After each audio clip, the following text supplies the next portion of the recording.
అండి, welcome to my channel Lakshmi Ramana recipes. ఈరోజు మనం మంచి రుచికరమైన ఒక పచ్చడిని తయారు చేసుకుందామండి. అదే సొరకాయ పచ్చడి అండి. ఇది ట్రెడిషనల్ రెసిపీ అండి. చాలా అంటే చాలా బాగుంటుంది. నోటికి పుల్ల పుల్లంగా కారం కారంగా ఈ పచ్చడిని మనం అన్ని బ్రేక్ఫాస్ట్లోకి, అలాగే అన్నం, రాగి సంగటి, రోటీ, నాన్, పుల్కా, చపాతీలో కూడా తినొచ్చండి. సూపర్ టేస్టీగా ఉంటుంది. మామూలుగా కొంచెం జలుబు, జ్వరం అలా వచ్చినప్పుడు నోరు కొంచెం మనకు చప్పచప్పగా ఉండి అన్నం అనేది సహించదు కదండి. సో అలాంటప్పుడు ఇలాంటి పచ్చడిని మీరు ఒకసారి రుచి చూడండి. సూపర్ టేస్టీగా ఉంటుందండి. చాలా ఈజీగా మనం ప్రిపేర్ చేసేసుకోవచ్చు. అది ఎలాగో చూద్దామండి. ఇక్కడ నేను ఒక మీడియం సైజు సొరకాయ తీసుకున్నానండి. నీట్గా వాష్ చేసి పెట్టుకున్నాను. అలాగే ఒక 12 పచ్చిమిరపకాయలు తీసుకున్నానండి. కొంచెం మీడియం సైజు నిమ్మకాయ అంత చింతపండు తీసుకున్నాను. ఇది వాష్ చేసుకొని నానబెట్టుకోవాలి. ఒక మీడియం సైజు వెల్లుల్లి తీసుకున్నాను. అలాగే ఒక పెద్ద ఉల్లిపాయ తీసుకున్నానండి. 1 టేబుల్ స్పూన్ కొత్తిమీర ఇలా చాప్ చేసి పెట్టుకోవాలి. కొద్దిగా కరివేపాకండి. చూడండి, చింతపండుని ఒకసారి వాష్ చేసుకొని ఈ విధంగా నీళ్ళల్లో నానబెట్టి పెట్టుకోవాలి. ముందుగా స్టవ్ వెలిగించుకొని ప్యాన్ పెట్టుకొని 1 టీ స్పూన్ నూనె వేసుకోవాలి. నూనె వేడెక్కిందండి. ఈ పచ్చిమిరపకాయల్ని ఇలా తుంచి వేసేసుకోవాలి. అలాగే 1 టీ స్పూన్ ధనియాలు, 1/2 టీ స్పూన్ జీలకర్ర, 1/4 టీ స్పూను మెంతులు. ఎక్కువ వద్దండి, కొద్దిగా వేసుకుంటే సరిపోతుంది. అలాగే వెల్లుల్లిపాయని ఇలా పొట్టు తీసుకొని అవి కూడా ఇందులో వేసుకోవాలి. వీటిని మీడియం ఫ్లేమ్లో ఫ్రై చేసుకోవాలి. మరి ఎక్కువ పచ్చిమిరపకాయలు వేగాల్సిన అవసరం లేదండి. లైట్గా ఫ్రై అయితే సరిపోతుంది. ఇది కొద్దిగా వేగిన తర్వాత కరివేపాకు కూడా వేసేసుకోవాలి.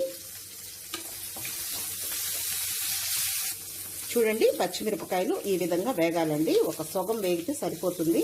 అప్పుడే మనకు పచ్చడి అనేది టేస్టీగా ఉంటుంది, కలర్ఫుల్గా కూడా ఉంటుంది. మరి ఎక్కువ ఫ్రై చేయకూడదు పచ్చిమిరపకాయల్ని. ఇప్పుడు ఇలా ఒక మిక్సీ జార్ తీసుకొని ఇవన్నీ ఇందులో వేసేసుకుందాం. మీకు రోల్ అవైలబుల్ ఉంటే రోట్లో కూడా దంచుకోవచ్చండి. మిక్సీలో కూడా మనం చాలా టేస్టీగా రోట్లో వేసుకున్నట్టే కూడా చేసుకోవచ్చు. ఇప్పుడు ఇంకొక టీ స్పూన్ ఆయిల్ వేసుకుందాం. చాలా తక్కువ ఆయిల్తో కూడా మనం చాలా రుచిగా చేసుకోవచ్చండి వంటలు. ఇక్కడ చూడండి, సొరకాయ ముక్కలకి నేను చెక్కు తీయలేదండి. చెక్కు తీస్తే మనకు అంత టేస్ట్ అని అనిపించదు. లేతగా ఉంటే అలాగే వేసుకోవచ్చు. మీకు కొంచెం ముదురు అనిపిస్తే పైన లైట్గా చెక్కు తీసుకోండి. ఈ విధంగా ముక్కలుగా కట్ చేసుకోవాలి.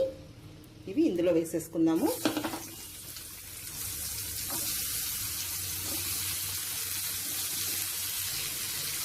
ఇది కూడా మనం మీడియం ఫ్లేమ్లోనే ఫ్రై చేసుకోవాలండి. ఏవైనా కూడా కానీ హై ఫ్లేమ్ పెట్టామంటే మనకు త్వరగా వేగిపోతాయి, అంత టేస్ట్ అనిపించదు. సో ఈ విధంగా మీడియం ఫ్లేమ్లోనే ఇలా ఫ్రై చేసుకుంటే బాగా మనకు కుక్ అవుతాయండి. అలాగే రెసిపీ కూడా మనకు కలర్ఫుల్గా వస్తుంది. ఓకే అండి, ఈ సొరకాయ ముక్కలు వేగుతూ ఉంటాయి. ఈ లోపల మనకు ఆ పచ్చిమిరపకాయలు చల్లారిపోయి ఉంటాయి. మిక్సీ వేసేసుకోవాలి. ఇప్పుడు ఇందులో కొద్దిగా రాళ్ళుప్పు వేసుకుందామండి. ఈ సొరకాయ ముక్కలు చప్ప చప్పగా లేకుండా మళ్ళీ పచ్చిమిరపకాయలు కూడా వేసుకోవాలి. మనకు ఈ సొరకాయ లేతగానే ఉందండి, వేగిపోతుంది. ఈ ఆయిల్లోనే నీళ్ళు వస్తాయి కదా. మీకు ముదురు అనిపిస్తే కొంచెం నీళ్ళు కూడా వేసుకోవచ్చు. ఇప్పుడు ముందుగా నానబెట్టుకున్న ఈ చింతపండును వేసేసుకోవాలి. ఆ చింతపండు నీళ్ళతో మనం ఆ పచ్చడిలో వేసుకుంటూ మిక్సీ వేసుకోవాలి. తర్వాత ఇందులో రాళ్ళుప్పు వేసుకుందాం. అక్కడ కూడా కొద్దిగా వేసాము.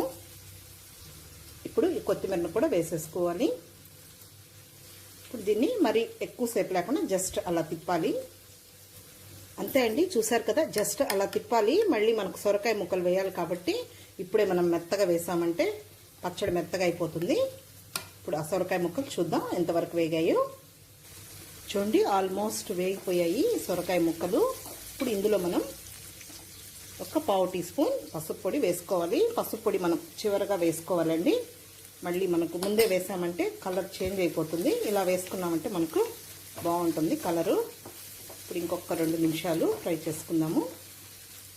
ఓకే అండి, ఇప్పుడు మనం స్టవ్ ఆఫ్ చేసేసుకుందాం. చల్లారిన తర్వాత ఇవి కూడా అందులో వేసుకొని మిక్సీ వేసేసుకోవాలి.